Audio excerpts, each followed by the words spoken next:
بات ہے کوئی ایسا صحابی نہیں کہ جس نے نماز پڑھنے سے اپنے کو روک دیا. ایک صحابی بوڑھے تھے، میں آپ کو بتا دوں، اور آنکھ میں روشنی بھی نہیں تھی، گھر بھی دور تھا. وہ صحابی انہوں نے کہا کہ حضور اگر میں رات کی نماز کو اپنے گھر میں پڑھ لوں تو کوئی حرج نہیں. تو رسول اللہ صلی اللہ علیہ وسلم نے کیا فرمایا؟ نہیں، تمہیں مسجد میں آ کر جماعت میں شریک ہو کر نماز پڑھنا. چونکہ من میں شیطان نے وسوسہ ڈالا تھا نا، نبی نے دیکھ لیا تھا. تو صحابی زبردست بوڑھے ہو، نابینا بھی ہو، اس کے باوجود تمہیں مسجد میں آنا ہوگا اور نماز کو جماعت سے پڑھنا ہوگا. پھر انہوں نے بہانہ پیش کیا، یا رسول اللہ راستے میں بڑا راستہ اونچا نیچا ہے، مجھے دکھائی نہیں دیتا ہے. ادھر میں آج وہ راتری ویلا. تو نبی نے فرمایا تال برے راستے ہو گئے، پھر بھی آنا پڑے گا. رسول پاک صلی اللہ علیہ وسلم سے پھر تھوڑی دیر کے بعد صحابی نے کیا، یا رسول اللہ جدی بیشی بشتی ہو جائے تو ٹھیک ہے. تو حضور نے ان کے لیے فرمایا کہ پھر بھی تمہیں آنا پڑے گا. بات سمجھ رہے ہیں نا؟ کہ کوئی بہانہ نہیں چلے گا، نماز کو چھوڑنے کا کوئی بہانہ نہیں چلے گا. تمہارا وظیفہ، تمہارا ذکر محشر میں پوچھا نہیں جائے گا کتنا کیا، کیسا کیا،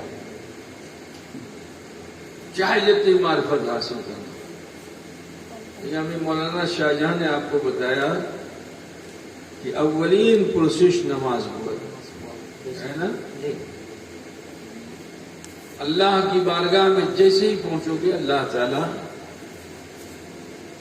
آپ سے نماز کے تعلق سے پوچھے گا. تو یہ جو کچھ مکار عیار کچھ لوگ نکل پڑے ہیں اور کہتے ہیں ان سے پوچھو نماز پڑھے، ہاں ہمیں پڑھ لوں. کوتھے پڑھ لوں؟ مکہ مدینہ میں پڑھ لوں. جیسے نادانے جانے والا ہے، جھوٹ بولنے والے. تو وہ اللہ کے حضور بھی جھوٹ بول کر کے اپنے کو بچانا چاہیں گے اور کہیں گے اللہ ہمیں پڑے چلو. انسان سے کہا تھا نا کہ دل میں گردن جھکا لی تھی، دل میں ہم نے نماز پڑھ لی، دل میں نماز پڑھ لیا، مکے مدینے میں نماز پڑھ لیا. اور وہ لوگ بھی ہیں جو بے نمازی ہیں، کبھی پوچھو کہ نماز پڑھے تو جمعرات یاد کر کے بولتے ہیں ہاں پڑھ چلو. تو جب وہ جھوٹ بولیں گے تو حدیث شریف میں آیا یہ ہے اللہ تعالیٰ ان سے فرمائے گا ارکع، رکوع کرو. تو جو لوگ جھوٹ بولتے ہیں اپنے جھوٹ کو سچ ثابت کرنے کے لیے عمل بھی کرتے ہیں.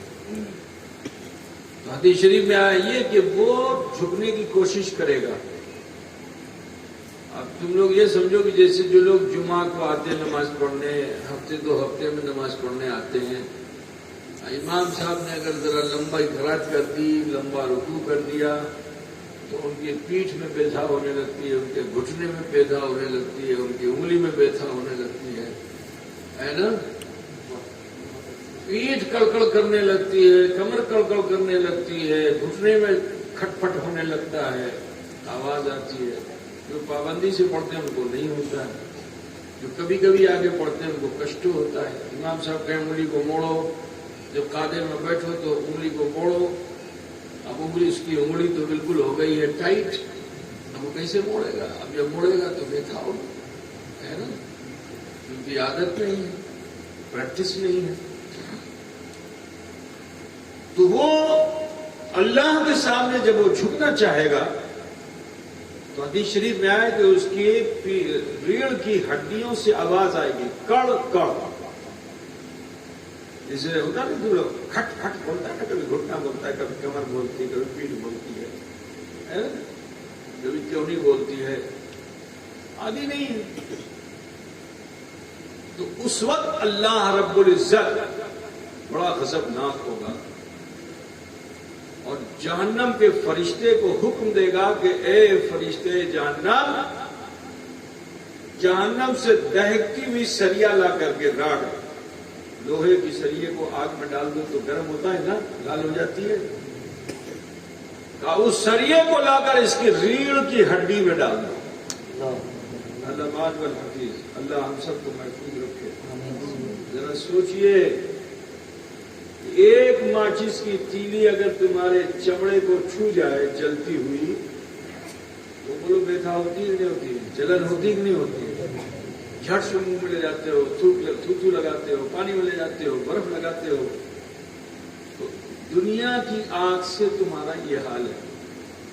اب ذرا خیال کرو، جہنم کی آگ دنیا کی آگ سے ہزاروں ہزار زیادہ پاور گرم ہے۔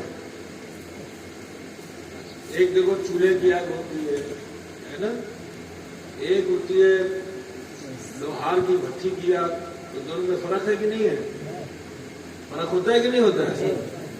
ایک ہوتی ہے لوہا گلانے کی آگ، ایک ہوتی ہے سونا گلانے کی آگ، اس میں فرق ہوتا ہے کہ نہیں ہوتا ہے؟ پاور ہوتا ہے نا۔ دنیا ہی میں آگ کی کئی کوالٹی ہے، جہنم کے 7 حصے ہیں، آگن ہی آگن ہے۔ ٹھیک ہے، میں ایک مرتبہ ربڑ فیکٹری دیکھنے گیا تھا، بریلی کے پاس میں تھی، اب تو بند ہو گئی فیکٹری، اس وقت 78 میں گیا تھا۔ تو اس ربڑ فیکٹری میں جو اس کی جو بھٹی تھی، ٹینک تھا، اس کو اس نے ایک شٹر کھولا اور دکھایا تو ایسا لگا جیسے آگ کی برسات ہو رہی ہے۔ ایک شٹر کھولا دیکھا جیسے اس میں سے فوارہ آگ کا نکل رہا ہے، طرح طرح کے اس کے اندر وہ بتایا، اس میں ٹیمپریچر آتا تھا، اس کا ٹیمپریچر اتنا، اس کا ٹیمپریچر اتنا، اس کا ٹیمپریچر اتنا ہوتا۔ بجھ رہے ہو نہیں بجھ رہے ہو؟ تو یہ تو دنیا میں انسان کی بنائی ہوئی آگ ہے، تو جب اس کے ٹیمپریچر کا یہ عالم ہے تو سوچو جہنم کے ٹیمپریچر کا عالم کیا ہوگا۔ اور نبی رحمت سے پوچھ لیں تو رسول کائنات صلی اللہ علیہ وسلم ارشاد فرماتے ہیں کہ اگر جہنم کی ایک کھڑکی کو، جیسے میں نے بتایا نا شٹر کھولا اس نے، ایک کھڑکی کو اگر کھول دیا جائے تو یہ دنیا اس کی اگنی شکھا کے اثر سے، جیسے تم لوگ جاڑے میں آگن جلاتے ہو نا تو گرمی دور تک جاتی کہ نہیں جاتی؟ یہاں آگ جل رہی، یہاں بیٹھے ہو، گرمی مل رہی آپ کو، سردی میں ملتی ہے نا، اس کو کیا بولتے ہیں؟ اگنی شکھا ہے نا، تاپ بولتے ہیں نا۔ تو جہنم کے تاپ سے، خالی اگنی شکھا نہیں، جہنم کے تاپ سے، پتہ بول رہے ہو، جہنم کے تاپ سے یہ دنیا آگ کا گولا ہو جائے گا۔ ذرا خیال کیجئے جہنم کیسی ہے۔